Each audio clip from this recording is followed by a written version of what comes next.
ফেব্রুয়ারিতে নির্বাচন হবে কিনা তা নিয়ে অনেকের সন্দেহ আছে, আমারও আছে। এর মধ্যে নাসিরউদ্দিন পাটোয়ারি তো ঘোষণায় দিয়েছে যে ফেব্রুয়ারিতে নির্বাচন হবেই না। তবে আমি সবাইকে ফেব্রুয়ারিতে নির্বাচনের টার্গেট নিয়ে প্রস্তুতি নিতে বলি। এরা না বললে আবার বিএনপি ওয়ালারা বলবে আমি নির্বাচন পিছাইতে চাই। তবে এই নির্বাচনে কি হবে তা নিয়ে আমি এক সপ্তাহ আগে বলছিলাম যে এই নির্বাচনে খেলা হবে, অপ্রত্যাশিত ফলাফল হবে। এডিটর সাহেব হ্যাঁ দেখা দেন, নাহলে ব্যাক ফাপড় নিতেছি। উনি আশায় আছেন একটা ভালো নির্বাচন দিতে পারবেন, দিতে পারলে ভালো, তবে আমি খুব ভরসা পাইতেছি না। তবে এই নির্বাচনে খেলা হবে, অপ্রত্যাশিত ফলাফল হবে, আমি আগেই বলে রাখতেছি। দেখেছেন আর আল্লাহর কি কাম, এটা নতুন জরিপ আসিছে। আসেন আমরা আগে সেই জরিপের ফলাফলটা দেখে আসি। 12% মানুষ বিএনপিকে ভোট দিবে বলিছে, 10.4% মানুষ জামাতে ইসলামীকে ভোট দিবে বলিছে, মানে 10.5% মানুষ। 7.3% মানুষ আওয়ামী লীগকে ভোট দিবে বলিছে, এবং 2.8% মানুষ, মানে প্রায় 3%-এর মতো মানুষ এনসিপিকে ভোট দিবে। তবে কাকে ভোট দিবে এ বিষয়ে এখনো সিদ্ধান্ত নেয়নি 48%-এর বেশি মানুষ। অন্যদিকে জরিপে কাকে ভোট দিতে চায় তা বলতে রাজি হয়নি 14.4% মানুষ। এটা BRAC institute of governance and development BIGDর একটা জরিপ। 8 মাস আগে গত অক্টোবর মাসে একই প্রশ্ন করা হয়েছিল এবং এরাই এই স্টাডিটা করছিল। সেখানে 16.30% মানুষ বিএনপিকে ভোট দিতে চাইছিল। এইটা স্যার গতবার আর এইবারেরটা একটু পাশাপাশি দেখেন, তাহলে বুঝবে যে কেমন কমিছে। 11.30% মানুষ জামাতকে ভোট দিতে চাইছিল এবং 2% মানুষ এনসিপিকে ভোট দিতে চাইছিল। তার মানে জরিপ অনুযায়ী 8 মাস পরে বিএনপি এবং জামাতের ভোট কমিছে, এনসিপির কি সামান্য কিছু বাড়িছে। তবে 62% মানুষ এই রাজনৈতিক দলগুলোকে ভোট দেবে না, তাই না? কারণ তারা হয় বলতে রাজি হয়নি, অথবা তারা এখনো সিদ্ধান্ত নেয়নি। এরা এই 1 বছরে তাদের উপর থেকে আগের সমর্থন হারে সরাই ফেলছে, আরো ফেলবে। বিএনপির জনসমর্থন, দলের জনসমর্থন 26.32% কমিছে। হে প্রভু হরি রাম কৃষ্ণ জগন্নাথ প্রেমানন্দী ইয়া ক্যা হুয়া। এডিটর সাহেব হে অরিজিনালটা শুনে দেন একটু। हे प्रभु हे हरि राम कृष्ण जगन्नाथ प्रेमानंदी, ये क्या हुआ? गलाव में पानी आ गया, गामछा भी खुल गया मेरा, लगती ये देखिए। হ্যাঁ, ছাত্র ইনস্টিটিউট অফ ক্রিটিক্যাল থিঙ্কিং এর হোয়াটসঅ্যাপ শাখার গলা পর্যন্ত পানি আগা। বিএনপিকে জিততে পারবে, তারা মনে করতেছে পারবে, কারণ আওয়ামী লীগের এই 7.3% ভোট তারা নিবে। কিভাবে তারা নিবে, কৌশল কি, আসেন সেটা একটু বুঝে দেখি। তারা তাদের নেতাদের একটা অংশকে মুজিব, ধানমন্ডি, 32 নম্বর আওয়ামী লীগ নিষিদ্ধ করার প্রশ্নে আওয়ামী লীগের যে বয়ান সেটা ফেরি করার কাজে নামাই দিছে। আমরা জানি এই যে শেখ রুমিনুর রহমান, ফজা পাগলা, হাবিবুর রহমান হাবিব, এরা তো কেন্দ্রীয় পর্যায়ে, এমনকি জেলা পর্যায়ে, উপজেলা পর্যায়ে পর্যন্ত আওয়ামী লীগের ভোটার, বিশেষ করে হিন্দু সম্প্রদায়ের কাছে তারা একই বয়ান ফেরি করিচ্ছে। শুনেন, এটা বগুড়ার শাহ আলম সাহেব করছে। কিন্তু সংগঠন হিসেবে আওয়ামী লীগ নিষিদ্ধ চাই না। অথচ আজকে যারা দেশের টিকিট দিতে চায়, জামাতের মধ্যে একটি নতুন সংগঠন করেছে হিন্দু জামাত, এটা কখনো সম্ভব? তারা এবং নতুন একটি রাজনৈতিক দল মিলে 3 দিনের ভুয়া আন্দোলন করে স্বাধীনতার নেতৃত্ব করে একটি রাজনৈতিক দল, বাংলাদেশের সবচেয়ে পুরনো একটি রাজনৈতিক দল, সেই দলকে বাংলাদেশে নিষিদ্ধ করেছে, যেটা রাজনৈতিক ভাবে সঠিক সিদ্ধান্ত হয়েছে বলে আমি বিএনপির একজন কর্মী হিসেবে মনে করি না।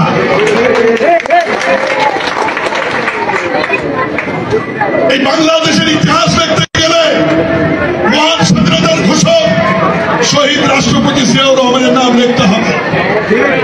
এই বাংলাদেশের স্বাধীনতার ইতিহাস রচনা করতে গেলে মুক্তিযুদ্ধের নেতৃত্বকারী দল আওয়ামী লীগের তৎকালীন সভাপতি শেখ মুজিবুর রহমানকে অস্বীকার করা যাবে না।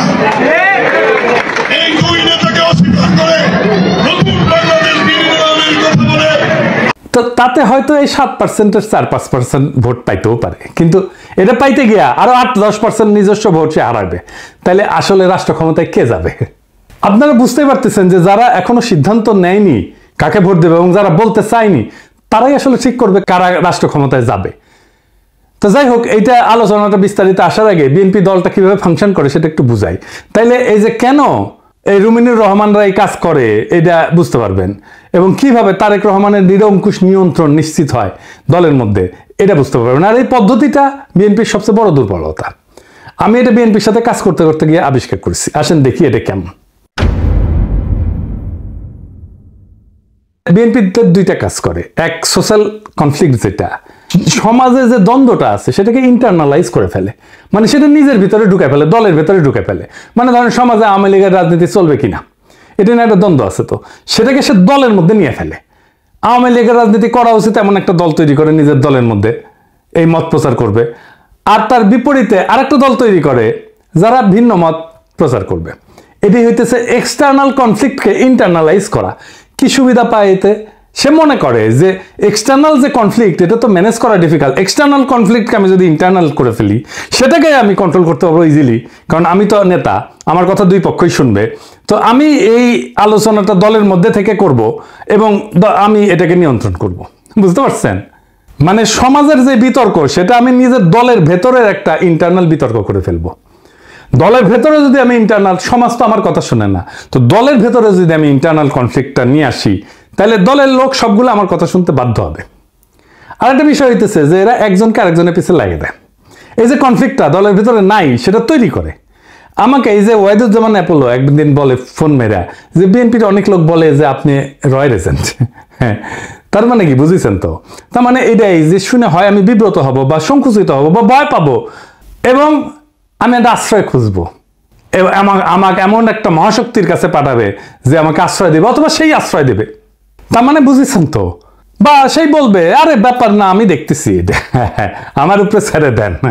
হ্যাঁ, তো সে তার দলের লোকদের উপর আনুগত্যটা কেনে, তারা এটা চাপে ফেলা, ভয় দেখায়, আনুগত্য আদায় করে। এটা বিএনপির কৌশল। যাই হোক, এই যে এক্সটার্নাল কনফ্লিক্টটাকে ইন্টারনালাইজ করে ফেলা, এটা তার নির্বাচনে আওয়ামী লীগের ভোট টানার একটা কৌশল। তো যাই হোক, এখন এই যে নির্বাচনী জরিপ, এটার প্র্যাকটিক্যাল ফলাফলটা কি? প্রথম ফল হইতেছে বিএনপি আগামী সরকার গঠন করতে পারছে কিনা এটা বিরাট সন্দেহের মধ্যে পড়ে গেল। ধরেন এনসিপি আর জামাত ঐক্য হইল, ওইদিকে বিএনপি নিজের ভোটের সাথে আওয়ামী লীগের ভোট আর জাপার ভোট মিলে একটা হাড্ডাহাড্ডি লড়াই হইল। তাও কি বিএনপি বা এনসিপি জামাত ক্ষমতা আসতে পারতেছে? না, পারতেছে না। কারণ 62.5% মানুষ জামাত, বিএনপি, এনসিপি কাউরেই, এই 62.5%-এর ভয়েস হয়ে উঠতে পারবে যারা, তারাই আগামী সরকার তৈরি করবে। তাইলে কিভাবে এটা গড়ে উঠবে? বাংলাদেশ একটা রাজনৈতিক ফ্রন্ট গড়ে উঠবে। প্রকৃতি শূন্যতা পছন্দ করে না। এই 62% মানুষের একটা ফ্রন্ট গড়ে উঠবে। এই মানুষকে ভয়েস দিতে হবে। এই ফ্রন্ট দেশের নির্বাচনে জিতে আসবে। কিভাবে? ধরেন কয়েকটা ব্রড ইস্যুতে যদি একটা ঐক্য হয়। 1 নাম্বার, বাংলাদেশে ভারতীয় আধিপত্যবাদের অবসান হবে। 2 নাম্বার, স্বাধীনতা, সার্বভৌমত্ব, জাতীয় মর্যাদা এবং আঞ্চলিক অখণ্ডতা অক্ষুণ্ণ রাখতে হবে। 3 নাম্বার, আওয়ামী ফ্যাসিবাদের চিরস্থায়ী অবসান ঘটাইতে হবে। 4 নাম্বার, একটা ইনসাফ ও সাম্যের বাংলাদেশ বানাইতে হবে। তো এই ইস্যু নিয়ে যদি ফ্রন্ট হয় তাহলে এই 62% সেই ফ্রন্টের সাপোর্টার হয়ে যাবে। এখন কইতে পারেন এমন কোন ফিগার আছে যে এই ফ্রন্টের নেতৃত্ব দিতে পারবে? আছে, অনেকেই আছে। আমি আজ একজনের নাম বলবো, মাহমুদুর রহমান। উনি এই ফ্রন্টের নেতৃত্ব যদি দেন সবাই ওনার পাশে এসে দাঁড়াবে। ইলিয়াস, কনক, পিনাকির কথা বাড়ি দেন, এরা মাহমুদ ভাই আওয়াজ দিলে ঝাঁপে পড়বি। এর বাইরে হেফাজত, ইনকিলাব মঞ্চ, আপ বাংলাদেশ, এবি পার্টি, ইসলামী শাসনতন্ত্র আন্দোলন, এরা সবাই এসে দাঁড়াবে। এটাই হয়ে উঠবে রাজনীতির মেইন স্ট্রিম। এনসিপি আর জামাতের কোনো অপশন থাকবে না এই ফ্রন্টে জয়েন না কইরা। বিএনপিও আসতে পারে এই ফ্রন্টে, স্বাগত জানাই আমরা। এই ইস্যুতে ঐক্য হইলে ওয়াই নট, কিন্তু সিট দিব মাইনা নিতে হবে। এই ফ্রন্ট মানে বিএনপির বিরুদ্ধে যাওয়া না, কিন্তু বিএনপির বিরোধিতা করাও না, বরং অ্যান্টি ফ্যাসিস্ট, অ্যান্টি ইন্ডিয়া সমস্ত শক্তিকে একটা কমন গ্রাউন্ডে নিয়ে আসা। আমি তো চাই বিএনপির আলতাফ হোসেন চৌধুরী ভাই উনি জিতে আসেন, ইয়াংদের মধ্যে শহীদুদ্দিন চৌধুরী আনি জিতে আসুক, আমি এটা চাই। কিন্তু রুমিন ফারহানা হারুক, হাবিবুর রহমান হাবিব হারুক, ফজা পাগলা হারুক। আমি যদি ইলেকশনের আগে দেশে যেতে পারি, আমি আলতাফ ভাইয়ের এলাকায় গিয়ে ক্যাম্পেইন করে দিয়ে আসবো, যেন উনি যেতে ধানের শীষের ক্যাম্পেইন করে দিয়ে আসবো। আমার ক্যাম্পেইনের দরকার নাই ওনার জেতার জন্য, উনি এমনি জিতবেন, কিন্তু আমি যাব আমার নিজের মনের শান্তির জন্য যাব, যে আমি আলতাফ ভাইয়ের ইলেকশনে কিছু কাজ করেছিলাম। তো এই যে ফ্রন্ট, এর ফ্রন্টের সুবিধা কি হবে? এই ফ্রন্টে রাজনৈতিক দলের মাতবরি থাকবে না। রাজনৈতিক দলগুলোকে কিন্তু দেশের মানুষ পছন্দ করে না, বিশ্বাসও করে না। সেজন্য রাজনৈতিক দল অ্যান্টি হাসিনা লড়াইয়ের নেতৃত্ব দিতে পারেনি। এটা মাইনে নিতে হবে সবাইকে। এই ফ্রন্ট 2024-এর বিপ্লব যারা করছে সেই রকম একটা জনগণের ফ্রন্ট হইয়া উঠবে। রাজনৈতিক দল যা খুশি তাই করতে পারবে না।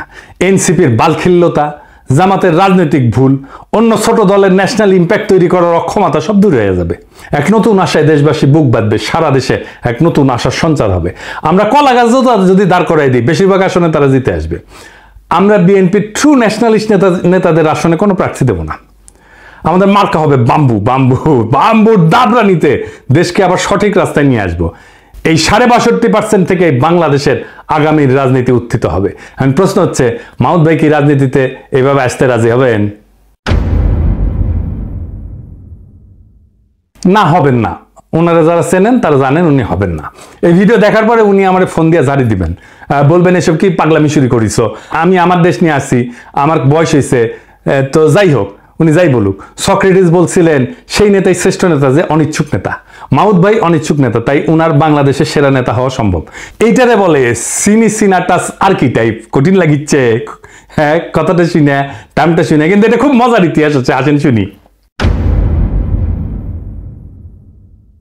উনার নাম ছিল লুসিয়াস কুইন্টিয়াস সিনসিনাটাস।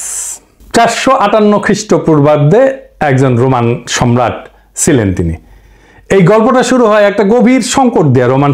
রোমান সেনাবাহিনী কনসাল মিনুসিয়াসের অধীনে প্রতিবেশী উপজাতি ইকুইদের দ্বারা অবরুদ্ধ হয়ে পড়ে এবং ধ্বংসের মুখোমুখি হয়।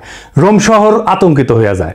এই চরম মুহূর্তে সিনেট মরিয়া হইয়া, উনি প্রাক্তন সেনাপতি ছিলেন সিনসিনাটাস, ওনাকে সম্রাট হিসাবে নিয়োগের পক্ষে ভোট দেয়। উনি তখন অবসর জীবনযাপন করেছিলেন এবং কৃষিকাজ করেছিলেন। সিনেটের একটা প্রতিনিধি দল তার ছোট খামারে পৌঁছায়, সেখানে তাকে তার জমিতে লাঙল চাষ করতেছে দেখে। দেশের ডাকে সাড়া দিয়ে সিনসিনাটাস একটা নতুন সেনাবাহিনী গঠন করে এবং অসাধারণ সামরিক অভিযানে একদিনের মধ্যে এই কুইদেরকে পরাজিত কইরা অবরুদ্ধ রোমান বাহিনীকে উদ্ধার করে রোম শহরকে রক্ষা করে। 6 মাসের জন্য ওনাকে সম্রাট বানানো হয়েছিল, কিন্তু 15 দিন বা 16 দিন পরে উনি ক্ষমতা চাইরা আবার চলে যান, ওনার ক্ষেতের মাঠে চলে যান কৃষিকাজ করতে। জর্জ ওয়াশিংটনের হিস্ট্রিও কিন্তু এইরকম। উনিও কৃষিকাজ করতে চলে গেছিলেন, ওনাকে ধৈর্য এনে প্রেসিডেন্ট বানানো হয়েছে। জিন্না 1930 সালে হতাশ হয়ে কংগ্রেস রাজনীতি ছেড়ে দিয়ে লন্ডনে যে ওকালতি প্র্যাকটিস করেছিলেন, প্রচুর ভালো প্র্যাকটিস করেছিলেন, কিন্তু খুব প্রসার হয়েছিল, জমজমাট প্র্যাকটিস, বিলাসবহুল জীবন ছিল। ওনারা ধৈর্য এনে মুসলিম লীগের নেতা বানানো হয়েছে, আর ভারতবর্ষের ইতিহাস বদলাই গেছে। আজ আমাদের হাসান সৈয়দ সোহরাওয়ার্দী, তারও কিন্তু এরকম কাহিনী আছে। ওনার বোন বেগম শায়েস্তা ইকরামুল্লাহ সোহরাওয়ার্দীর লেখা জীবনীতে আছে। 1933 সালে সোহরাওয়ার্দী সিদ্ধান্ত নিল আর রাজনীতি করবেন না। ট্রেনে করে ভাইয়ের সাথে বোম্বে থেকে কলকাতা ফিরতেছিলেন। প্রোগ্রাম ছিল স্টেশনে নেমে বাসায় ফিরে রেস্ট নেবেন এবং ঘর সংসার করবেন। তো ওনার বড় ভাই ওনাকে ট্রেনে প্রতিজ্ঞা করেছে আর কখনো রাজনীতি করবা না। উনিও বলছেন আর করবো না ভাই। তো যাই হোক, হাওড়া স্টেশনে নামার সাথে হাজার হাজার মানুষ ওনাকে ঘিরে ধরে আল্লাহু আকবর, সোহরাওয়ার্দী জিন্দাবাদ স্লোগান দেওয়া শুরু করে। ওনার মাথায় নিয়ে মিছিল করা শুরু করে। কাম শেষ, উনি রাজনীতিতে স্থায়ী হয়ে যান। ইতিহাস বদলে যায়। আমার উপরে ছাইরা দেন, দেশের মানুষ যদি তৈরি থাকে তাহলে মাহমুদ ভাই আসবেন এই দায়িত্ব পালন করতে। আর কারা থাকবেন না আমার কইলাম না, কইলে এখনই লাভ দিয়ে উঠবেন। আমি বলছিলাম অপ্রত্যাশিত ঘটনা ঘটবে, সেই ঘটনার জন্য তৈরি হন, আমরা ইতিহাস সৃষ্টি করব অচিরেই। বাংলাদেশের রাজনীতি এখন এক সন্ধিক্ষণে দাঁড়ায় আছে। 62% মানুষের নীরবতা, এটাই আসল শক্তি, এটাই আগামী সিদ্ধান্ত গ্রহণকারী হাত। তারা কারো অন্ধ অনুসারী না, বরং তারা খুঁজতেছে এমন একটা প্ল্যাটফর্ম যেখানে থাকবে আত্মমর্যাদা, সার্বভৌমত্ব, ইনসাফ আর সাম্যের নিশ্চয়তা। ইতিহাসে আমরা বারবার দেখছি, যখন জাতি প্রস্তুত তখন নেতার আগমন অনিবার্য হয়ে যায়। সিনসিনাটাসের মতো, জর্জ ওয়াশিংটনের মতো, জিন্নার মতো, সোহরাওয়ার্দীর মতো।